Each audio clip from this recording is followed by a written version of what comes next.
Hello छात्रों, BA, BSc, BCom part 1 के जो भी स्टूडेंट हैं, आपके लिए हिंदी रचना यानी हिंदी कंपोजिशन का ये प्रश्न पत्र जो अपडेटेड है, न्यू आया है, यही आपके लिए वैलिड होगा। अभी ये सामने है। इसमें अभी हम लोग पहला क्वेश्चन को तो देख लिए हैं, दूसरा क्वेश्चन देख रहे हैं। कबीरदास का कवि परिचय देते हुए उनकी काव्यगत विशेषताओं का विस्तृत वर्णन करें। यानी कबीरदास का पूरा वर्णन करना है, उनकी कविता का क्या विशेषता है, साथ में साथ कवि का परिचय भी देना है। तो आप सभी का हमारे चैनल पर स्वागत है। जो भी सब्सक्राइब नहीं किए हैं अभी तक, वो ज़रूर कर लें ताकि आगे भी वीडियो आपको मिलती रहे। इसके लिए आप बेल आइकन भी दबा दें और कबीर का परिचय हम लोग देखते हैं। आप स्क्रीनशॉट लेते जाएंगे और आपको लिखने में आसानी होगी, या फिर पॉज करते हुए भी आप लिख सकते हैं। जैसे कि कबीर का परिचय के पहले थोड़ा वो चूँकि आध्यात्मिक गुरु भी थे, इसलिए यहाँ पर एक परिचय, एक जवाब दिया गया है थोड़ा सा कि कबीर निर्गुण ब्रह्म के उपासक थे, लेकिन वो राम को क्यों मानते थे? इसलिए कि वो वैष्णव संप्रदाय को भी मानते थे, उनमें वो दीक्षित हुए थे और वो भक्ति भाव में इतने विह्वल हो जाते थे कि निर्गुण ब्रह्म को भी वो मानते थे कि वो हमारे सामने आ जाते हैं सगुण रूप में। तो ये इसमें वर्णन किया गया है। आगे देखते हैं।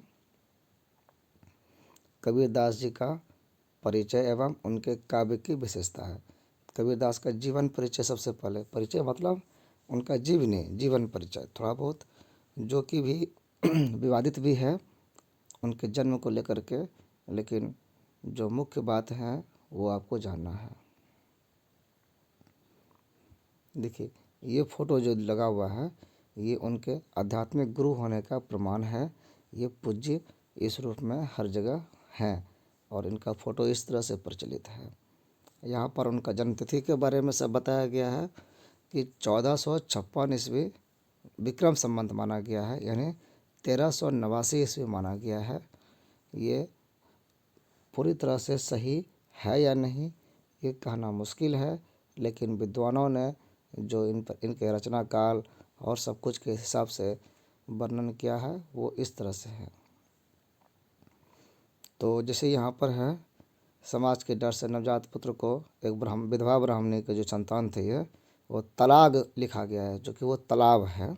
आप शुद्ध लिखेंगे, तालाब किनारे छोड़ दिया था। नीरू जुलाहे और उसकी पत्नी नीमा को जलाशय के पास प्राप्त हुआ था। विद्वानों के मतानुसार कबीर का अवसान यानी जो उनकी मृत्यु हुई थी वो 1518 ईस्वी में हुआ था। तो आगे देखते हैं। और कबीर की जितनी भी रचनाएं मिलती हैं, उनके शिष्यों ने इन्हें बीजक नामक ग्रंथ में संकलित किया। यानी उनके जो सारी रचना है उन्होंने कुछ लिखा नहीं है, उनके शिष्यों ने, अनुयायियों ने उनका संकलन किया था, वो एक बीजक में है। और फिर कई बीजक के 3 भाग हैं, उसमें साखी, सवर और रामायणी। इस तरह से इनके वर्णन को आप पढ़ें। इसमें हम पूरा पढ़ नहीं रहे हैं, लंबा टाइम हो जाएगा, ज़्यादा वीडियो बन जाएगा। कबीर की विशेषताएं, क्या उनका विशेषता था? वो जनता की एकता की स्वीकृति उनके विचारों में थी कि वो हिंदू मुसलमान या अलग अलग जाति पाति का वो भेदभाव नहीं मानते थे। उन सब में वो एकता की भावना जगाना चाहते थे। ये इनके काव्य की विशेषता रही है। ईश्वर के इसके लिए इन्होंने ईश्वर को भी सामने रखा कि ईश्वर के समक्ष सबकी समानता बराबर है। तो सबकी समानता है, सब एक समान है। ये इनमें कहा गया है कि ब्रह्म के अंश हैं सभी जीव। एक ही ब्रह्म के जब सब जीव हैं, अंश हैं हम लोग, तो आपस में हमारा में भेद क्यों? ये इस पे वर्णन है। जाति प्रथा का भी इन्होंने विरोध किया था। आप एक एक पैराग्राफ लीजिए। तो जाति प्रथा के कारण फिर छुआछूत वाली बीमारी भी लगी, उसको भी इन्होंने दूर किया, करने का प्रयास किया है जहाँ तक हो सके। समाज से सबने समाज के उत्थान में योगदान दिया है, और किसका कितना प्रभाव है ये मापना आंकना संभव नहीं है। धर्मनिरपेक्षता के बारे में भी कहा गया है इन्होंने कि किसी एक विशेष धर्म को मानने वाले नहीं थे। हिंदू धर्म वाले कहते हैं कि हमारे हिंदू धर्म गुरु थे, मुस्लिम वाले कहते हैं कि हमारे ये मौला थे। तो अलग अलग लोगों का विचार था, लेकिन वास्तव में ये किसी एक धर्म के नहीं मानने वाले थे। इन्होंने सबको सही रास्ते पर लाने का प्रयास किया। कबीरा खड़ा बाजार में लिए लुखाटी हाथ, जो घर जा रे आप ना चले हमारे साथ। इस तरह से भाव है इनका।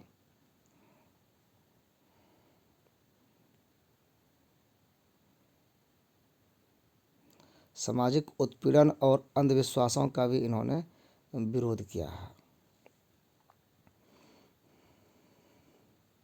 तो इसमें इनका आप पढ़ेंगे तो देखेंगे कि कैसे अंधविश्वास का इन्होंने तोड़ निकाला। और गुरु परंपरा को ये मानते थे, आगे थे सदगुरु मिलिया दिया दीपक हाथ।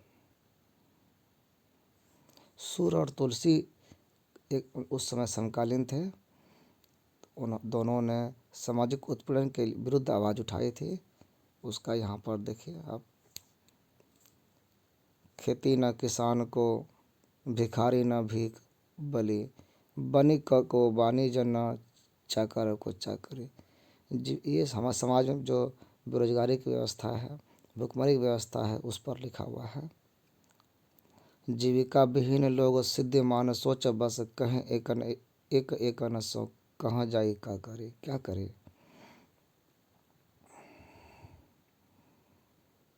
भक्ति आंदोलन जो है आप देखेंगे उस समय, तो ये प्रमुख विशेषताओं में से इनका एक है कि भक्ति आंदोलन के अग्रगण्य कवि थे, भक्त थे।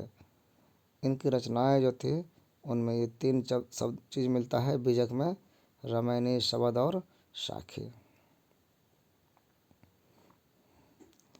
कबीर का साहित्यिक परिचय भी थोड़ा सा ले लेते हैं।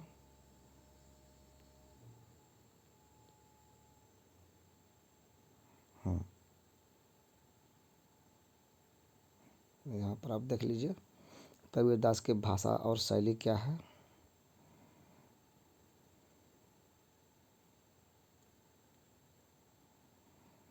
कबीर की रचनाओं में अनेक भाषाओं के शब्द मिलते हैं।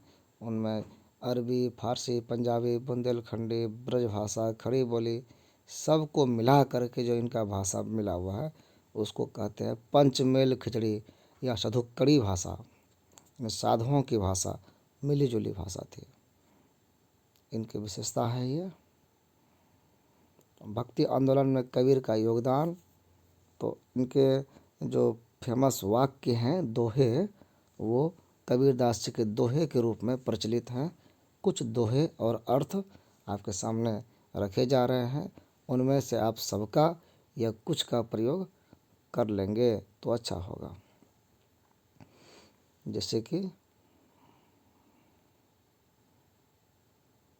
थोड़ा थोड़ा करके देखते हैं।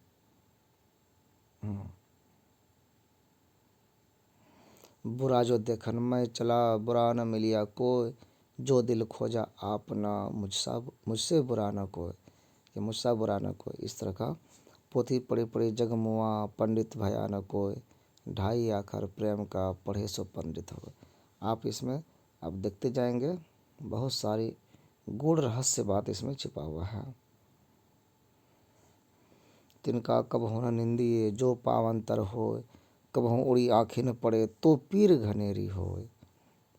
इस तरह की है।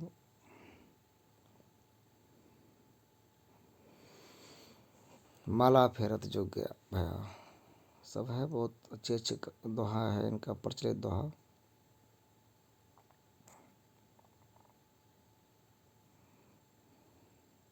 दोष पराए देखी करे चला हसंत हसंत, अपने याद न आवे जिनका आदि न अंत।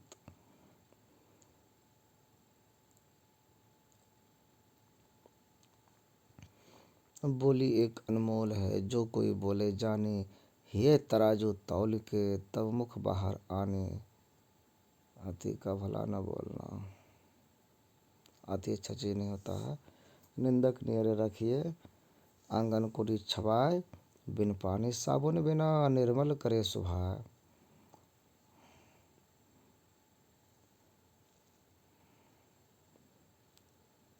कबीरा खड़ा बाजार में मांगे मांगे सबकी खैर, ना काहू से दोस्ती ना काहू से बैर। आप देखते हैं अर्थ भी साथ में दिया हुआ है, आपको समझने में कहीं परेशानी नहीं होगी। इस संसार में आकर कबीर अपने जीवन में बस यही चाहते हैं कि सबका भला हो, और संसार में यदि किसी से दोस्ती नहीं तो किसी से दुश्मनी भी ना हो। जितना भला कर सके उतना अच्छा।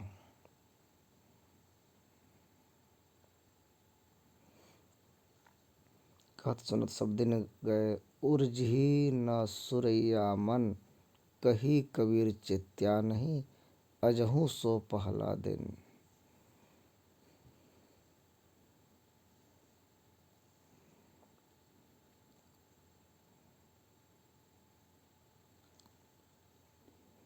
आप पॉज करते हुए लिखते जाएंगे, आपका हो जाएगा असाइनमेंट कंप्लीट। क्वेश्चन नंबर 2 है ये, कबीरदास जी के दोहे के रूप में। पहला जो क्वेश्चन है विद्यापति का, वो हमने पहले ही वीडियो अपलोड कर चुके हैं, आप देख लीजिएगा, देखते जाइए, पढ़ लेंगे अच्छा से तो ज़्यादा काम आएगा। सब जिंदगी में काम आने वाले समझदारी की बात है। हर जगह गूढ़ रहस्य इसमें छिपा हुआ है, जीवन के रहस्य।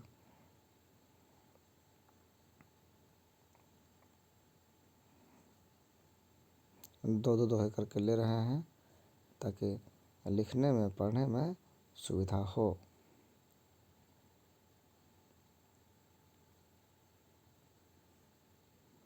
कबीर शोधन संचय जो आगे को होए, शीश चढ़ाए पोटली ले जात न देखियो कोय।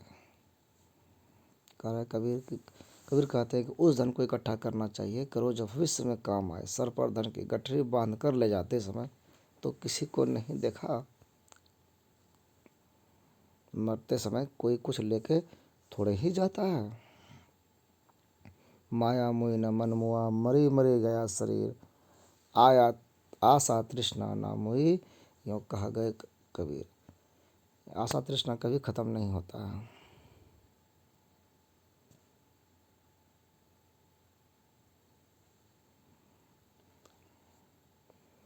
तो इस तरह से हमने देखा सारा इसका। यहाँ पर मुख्य मुख्य दोहे और उनके अर्थ को हमने यहाँ पे सामने रखा। आप लास्ट वाला है, हिंदू कहे मोही राम प्यारा, इनको कहा गया। तुर्क कहे रहमाना, आपस में दो लड़ी मुए मरम न को जाना। अर्थात कबीर कहते हैं कि हिंदू राम के भक्त हैं और तुर्क मुस्लिम को रहमान प्यारा है। दोनों अपने अपने ईश्वर को पूजा करते हैं। इसी बात पर दोनों लड़ लड़कर मौत के मुंह में जा पहुँचे, तब भी दोनों में से कोई सच को न जान पाया। हर आदमी को मरना है, मरते गए लेकिन जान नहीं पाए कि दोनों एक ही है। कबीरदास जी की ये फाइल फ़ोटो है, सब ये कल्पना की फ़ोटो है, उस समय का फ़ोटो है नहीं है। चलिए, हमारे वीडियो को वॉच करने के लिए धन्यवाद। हमको लगता है कि आपको असाइनमेंट बनाने में सुविधा ज़रूर हुई होगी।